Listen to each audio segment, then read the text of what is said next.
So are you an entrepreneur who has done a lot of coaching programs? We're talking business and marketing programs, but you still don't feel like you've hit that big breakthrough. Well, that's what we're going to talk about in this episode of the Recovering Christian Entrepreneur Show. I'm your host, Cam Snow. And I am your co-host, Carla Snow. And we want to dive into this topic around what do you do when you've spent all this time, money, and energy on coaching programs and courses and mentors, but you still don't feel like you've got that result, that big result that you're looking for. Or maybe you've created something that feels super aligned in your business, but you don't feel aligned and it's affecting your business. Those are some of the things we're going to talk about. And I want to cue off with a question for, I guess it's for both of us. Okay. But I've been talking a lot already. So I guess it's for you. When you have a client who has come to you for help after being in this situation where they've taken a lot of courses and done a lot of programs where they feel like I'm just not getting results and I don't know what's wrong. What do you typically find is is the issue? Like why? Why has that been happening to them? Ultimately, when you treat a problem without looking at the entire system, the entire, like everything in totality, you're going to get partial results. What do you mean when you say the totality? So I liken it to the difference between when you go to a doctor who specializes in the foot and they only focus on the foot, but you don't just have a foot problem. You have a gait problem. There's like so many other things as part of your body and their whole system. So when someone, for example, comes in and says like, I am super smart in marketing and I'm doing these launches, and it's just like every time it's like kind of like a pipe dream, or they're procrastinating, or there's all of these things that kind of like come up. And so they go to someone else for marketing help, or they're like, oh, I just don't have a good sales system. So then they go and get sales help, or they're told I have a mindset problem. So they go and they treat, and like they go and like they deal with their mindset. And all of those things are very real, very important. And at the same time, when you do work that is only treating one part of the system, you're not going to receive the ultimate result. So you're saying that there's not just different layers, but there's kind of different dimensions to the problem. Yeah. And that somebody who's come to you has tried to solve it in only one dimension. Like, and it's definitely my story of always looking for the next, marketing strategy, even though I somewhere up here I knew that wasn't going to work because every program that I bought, like the strategies never really changed. It's kind of all the same stuff at some point. And I kept going in that direction. Well, when you've invested in yourself as much as you have. Yeah. To be fair, for those listening, we both have invested over 100 grand. 200. Combined. Over 200. Over 200 grand in all kinds of different programs and therapies and all kinds of stuff to figure this out for ourselves. Yeah. Basically. Yeah.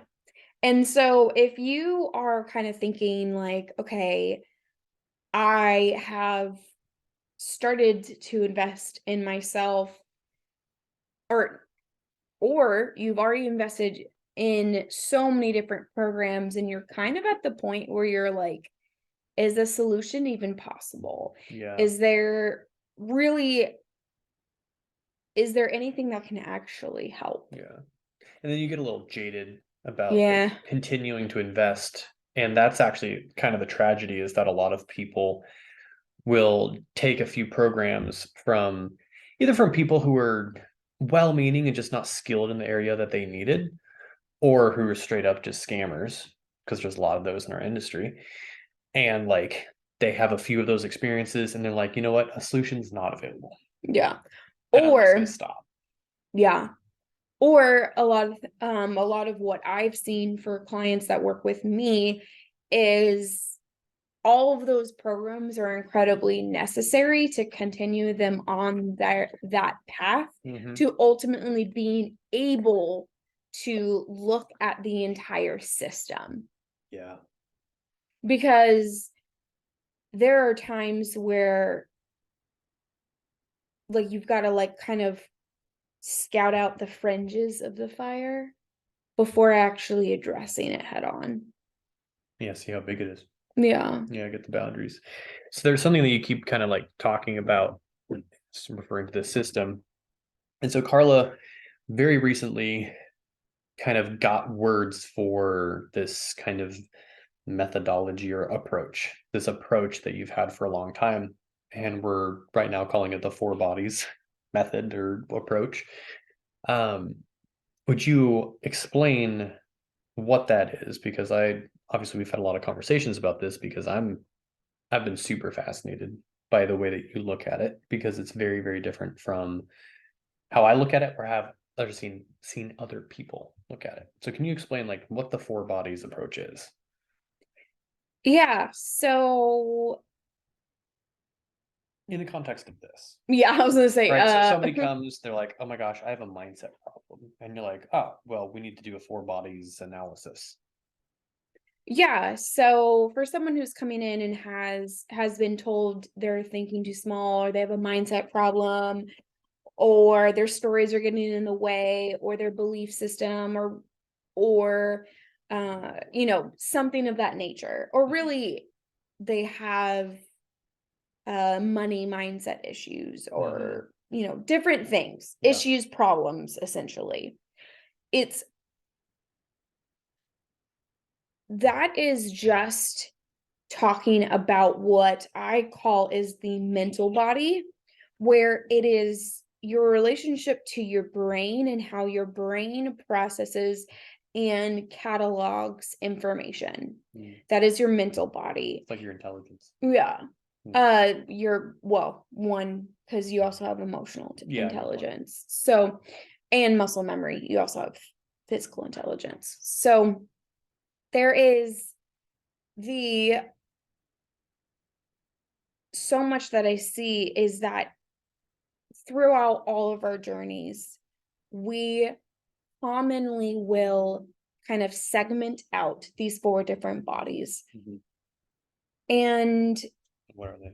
the four bodies is your physical body, Mm-hmm. your mental body, your emotional body, and your spiritual body. Mm-hmm. And I believe that those connected, tied together with the energetic connection, Mm-hmm. or the Holy Spirit, if you will. Mm. That together is your actual whole body. Like if you were to think of your true identity, the entirety of your being, it includes those four. Mm-hmm. And so, what does this have to do with what we're talking about with like the business problems, marketing, sales, that sort of thing? Is when you approach it with, okay, I have an intellectual problem, a Yeah. brain intellectual I problem. lack the proper strategy. Yeah, I lack the proper strategy. And then you learn that strategy, and then it doesn't give you the same amount of result as somebody else. Yeah. It's because that is only addressing one part of what gets affected when we have an issue or a problem or a perceived issue or perceived problem. Mm-hmm. So, for example, I can look at your business, or actually, you look at the business. I can look at the entrepreneur themselves and be able to point out the issues in their business, because we've all heard this: personal, business problems are personal problems. Well, that's because you can't separate out the different bodies. Mhm. And if you continue to treat problems without seeing it in its entirety, of like kind of how does it affect every part of your body, that is where the result kind of falls short. Hmm. But that's also why I mentioned that these programs are still necessary stepping stones, because it's a level of awareness, Mm-hmm. Yeah. And so, You have to go through the process of trying all yeah, the strategies and getting all the coaches and getting all the mentors to arrive at a place where you're like, okay, this is clearly not the problem. Like this is my third marketing program that I've joined, and I'm still in the same place yeah, as I was. I'm still not comfortable with sharing my story. Mm-hmm. I am, I'm still sharing surface level content. well, yes, but also It like may things not that always we be looked at. literally see. So, like, issues that we literally see on a daily basis is people sharing content, and then the people that are walking through their virtual doors, if you will, Mm-hmm. do not reflect their your values, your Mm-hmm. position, Yeah. what you actually want to do. Right. There is a mismatch. That's Yeah. one way of doing it. Yeah. Another thing that we've also seen is Yeah. lots of people are coming through the door, and then there's a break in the transition in the potential client journey. And so a lot of people think it's sales, which, don't get me wrong, Oh, I see what you're sales skills, super important for sure. saying. Yeah. The ability Like you're to, getting leads, but you're not getting sales. yeah, Yeah. yeah. Like, there's definitely, like, you do need those people. We know Mm-hmm. some brilliant sales coaches, sales systems people, and Yeah. it's so vital. And at the same time, there's still an element within each of those different pillars of business where it infiltrates and touches on events in the past Right. that has led to a fracturing of your body. Mm-hmm. And so that is where business problems interconnect with personal problems. Yeah. Wow. So it's like you see that somebody has an issue in one of these areas, and you're like, yeah, but this is only like this thing is not just in this area, it's in all of them. Mm-hmm. And the reason that you're not making progress is because you're only fixing this one problem of a four-sided wheel, essentially, Yeah. that you You're not have to one fix. dimensional. You're four-dimensional. Yeah. You Yeah. have to like figure out these other pieces in Mm-hmm. order to actually like make a change. And like what people don't understand about, when you're getting leads, but it's not the right people, right? That's a messaging problem. But what people don't understand, and this is where this comes in, is that a messaging problem is a way of being problem. Your message and your messaging comes from how you live your life, period. And if Yeah. you are preaching a message of integrity and you want people who have integrity to come into your world, then you better have integrity yourself. Because otherwise, like you're not like there's a mismatch. Your words will ring hollow. And this was a big problem for me for a long time because I would say a lot of things that I didn't believe for myself. And this is where like Say that once more for the people in the back. I would say a lot of things that I didn't believe for myself. And I'm not just saying like business claims or revenue claims or things like that. Actually, that's actually the least relevant. The most relevant is when you say things to your audience like, I care about you, or this problem is a painful problem and I know what it's like and I want to help you through it. When you don't believe that you can help them through that you can it. help them through it, when you don't believe, when you don't care for yourself and you tell your audience that you care for them, there's a mismatch. Yes. Yeah. And that's why we do the story work, because that cuts through all those layers and Yeah. helps you access the truth about who you are to your audience. Yeah. Which I think is a large part on like why we are doing this podcast together as well, because Tam has this program called the Story Bank that we're going to get into a little bit, because we're going to talk about certain elements that you can take action on today. Well, I guess technically when you're watching this recording, it might be at night. So when you're watching, you can take action very quickly, and understanding that there is an element of when you essentially, quote, take care of all of the problems you foresee and you still have something that feels off, it's out of alignment, the results are lackluster, you are miserable, or you are living in some sort of fear, or there's a perception of risk, the feeling is not great. Yeah. Stay tuned. We're also going to talk about that. So speaking of messaging, yeah, and speaking of like kind of like the marketing problem, yeah, because first, like, we've got to acknowledge that we as in the plural, we operate with seeing problems with how it's the signs and symptoms, if you will, the presenting problems. Yeah. And so we want to help you through those. And then there is another piece that we'll also get into. So for now, with messaging, what in your opinion is something that they can reflect on for themselves when they're watching this that is kind of imperative? Now, obviously, with the story banking system, like you literally you take care of everything from like connection and objection handling, and like every piece of the marketing and sales process can be done through your story, and it can feel natural and it can feel aligned. It doesn't have to feel like you're making a hard pivot in how you are being. Yeah.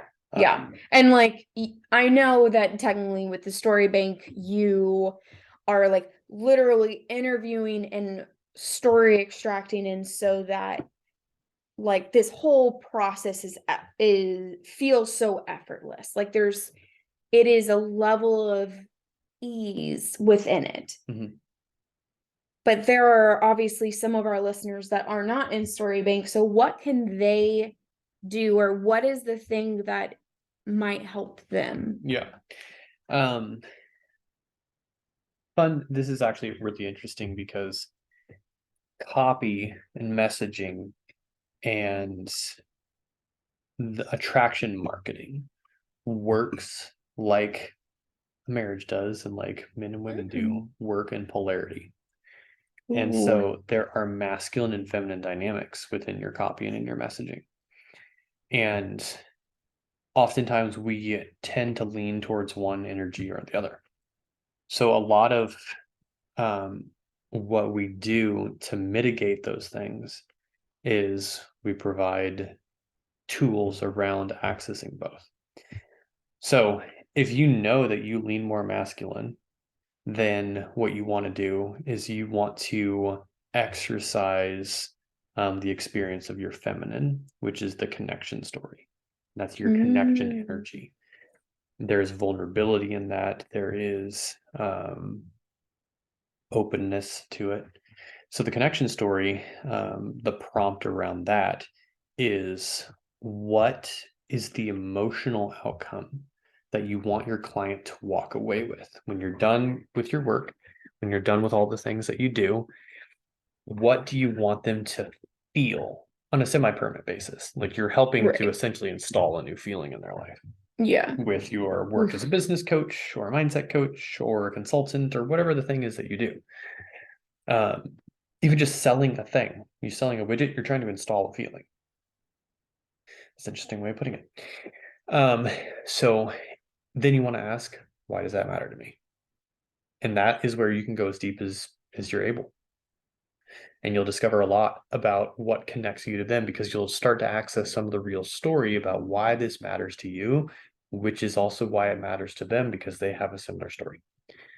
So that's the connection side. If you lean more into your feminine energy, typically in your content and in your way of being, then you probably want to lean into the authority story and lean into the masculine energy.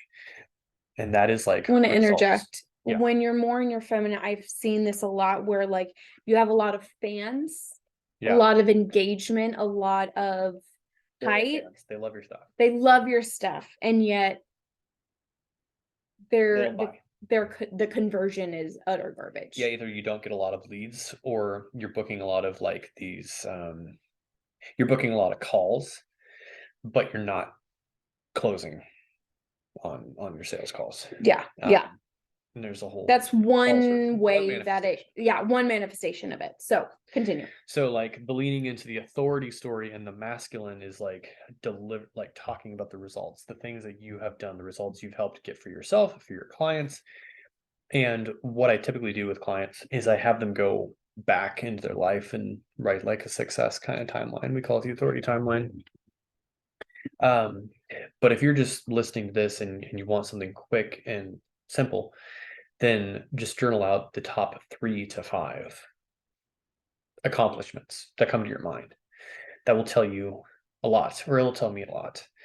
And actually, here's a way to self-diagnose if you're doing this in an effective way.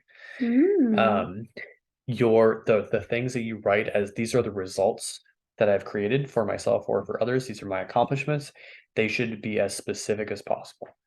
There should be numbers if numbers apply. There should be time frames if time frames apply. At the very least, there should be a rating scale. So something like what you could say is if you're building authority and credibility around the fact that you can help people through um, like a depressive area in their life, like depression kind of thing, not clinically, um, then you might talk about how you took your depression and anxiety from like overwhelming and a 10 out of 10 all the time, and then got it to a place not only where it was lower in like a 3 or a 4 or 5 or whatever it was, but you had the ability to modulate it when it got high. Like, oh, I'm at a 10. I know how to turn that down, which is an Mm-hmm. incredible skill, right? So Yeah. that's an accomplishment, but you notice how we took a feeling and we added a number to it. It's like 10 out of 10 depression, and now it's a 3. Like that's how you can Mm-hmm. quantify when you're in the mindset niche or when you're in a softer niche where it's kind of like, well, I help people feel better, but it's like, okay, well, there's real value to those emotions. Assign a scale to it, a rating system. So then you write down 3 to 5 of those accomplishments, and that will push you. Because if you find yourself writing things like, people say I'm a good friend, then you're avoiding. It's not that it's not there, it means that you're avoiding. It should be like, I helped, you know, a friend have a $50,000 launch. Maybe that's not your story. Maybe it's a $5,000 launch. It doesn't really matter. What matters is how you relate to it. Because to your audience, you're an authority. So by definition. So you can Right. either own it or pretend it's not there. And that one will affect conversions more so than the connection story. The connection story, if you don't share your connective side, you'll get bad clients, but you'll probably get clients if all you do is share authority. Mm. But with yeah, like you'll you'll get bad clients if you only share authority and not connection. Gotcha. So like when just like client wins and different things when it's like easy, especially like when you're in the marketing space or Mhm. sales or something where it's like very easy to have assign a number, Mhm. right? When Yeah, so what you're saying is when you find yourself where that's just kind of like flows freely, and yet there's still a misalignment. There's still uh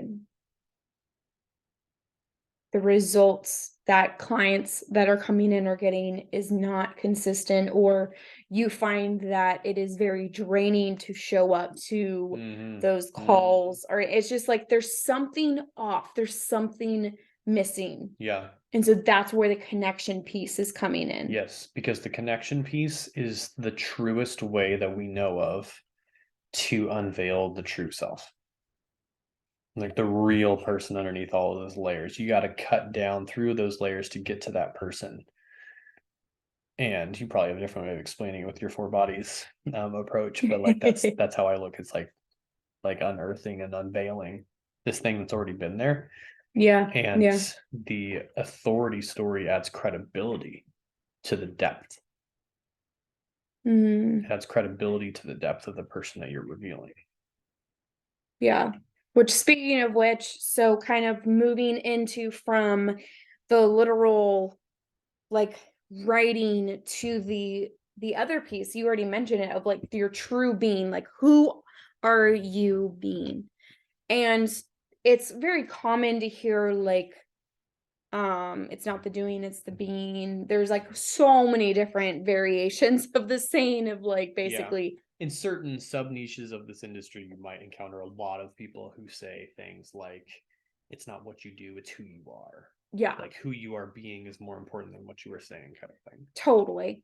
Yeah. And I was talking with a client the other day where they had a practice from a different coach of visualizations and meditations on your future self.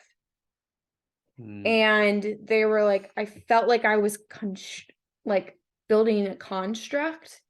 Yeah, like putting on armor is what Yeah. Yeah. Building a construct. And so this is kind of like moving into the other piece of the work that we do, is the fact that like when you are creating something, whether it's a marketing piece or communicating that connection or authority through your sales process or in your team, we've also seen this in operations as well, is when there's a dissonance in your team, that also is reflected everywhere else.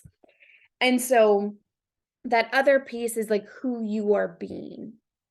And ultimately, when you have a disconnection, whether it's energetically through disconnection of the four bodies, disassociated, or which the most common is like if you have not done core belief work, which is what I do, when you have not done core belief work, then who you are being is tinged in false identities from events and things that have happened in your past. And so even when you create the connection story, even when you connect your authority, and you're like, okay, great, I'm doing those things, and you're still getting only a partial result. You could be getting incredible results, because truth be known, when we were just business coaches, like I helped one of my clients get from 0 to 30K months. Like you had over $10 million in copy that was like money directly influenced. Like right when we were just the business coaches, the strategists, like there's incredible results.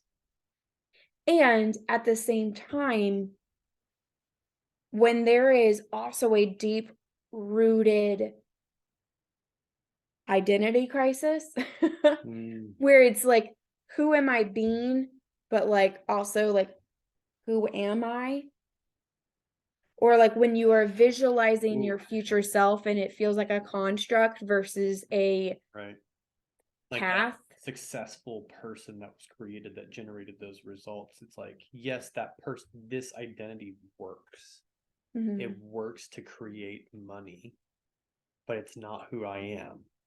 Yeah. And it's getting exhausting to keep this up. But I have to keep this up because that's what's running the business. Yes. Yeah. And then like there comes this time where you're like, I can't do this anymore. I can't keep trying to construct this version out here that's going to run the business while I'm suffering over here. And you start like, that's fundamentally what we're talking about. This whole thing is like you've Yeah. constructed an identity that's trying to run everything. And like, at least for me, like none of the work that I was doing was really super effective because I was trying to build an identity that wasn't me.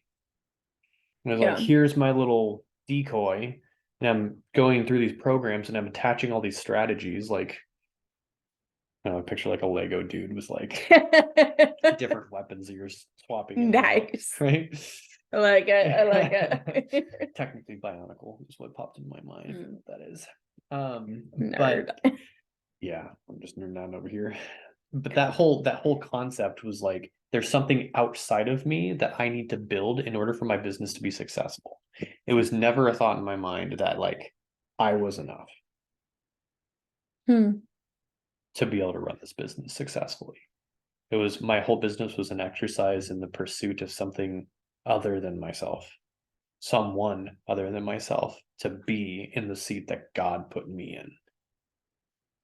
Wow, I did not know that.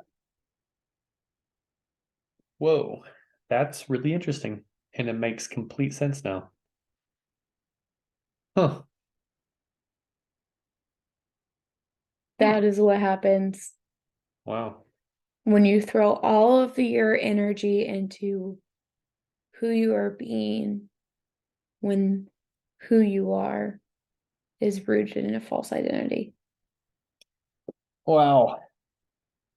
Right. Like I need to build this thing. And you just get tired. It's so It's exhausting. so exhausting. Oh my gosh. You're just like, man, Which leads can to, I ever relax? And it's like, if that's how you're doing things, then no, you can't. Because yeah, you have a belief that everything will collapse if you let that thing fall. yeah, And it's hustle actually culture, it's but the most that's freeing thing in also, the world. yeah. And then people who are in rebellion of that, that's why they resent their business or they purposefully sabotage themselves Yeah. or they procrastinate. There's like the other side of it where like some people dive in or like, this hasn't worked, but I'm just going to, I just Yeah. need to work harder and then it will work. Or there's the other people, myself included, who rebelled and was like, I will not Yeah. do that. And so then you find yourselves having like the business problems where it's like, no matter what I do, things fall apart, or I am procrastinating. I'm struggling to stay consistent, where there's like a level of like showing up, Performing. performing. Yeah. Ooh, yeah, that's interesting.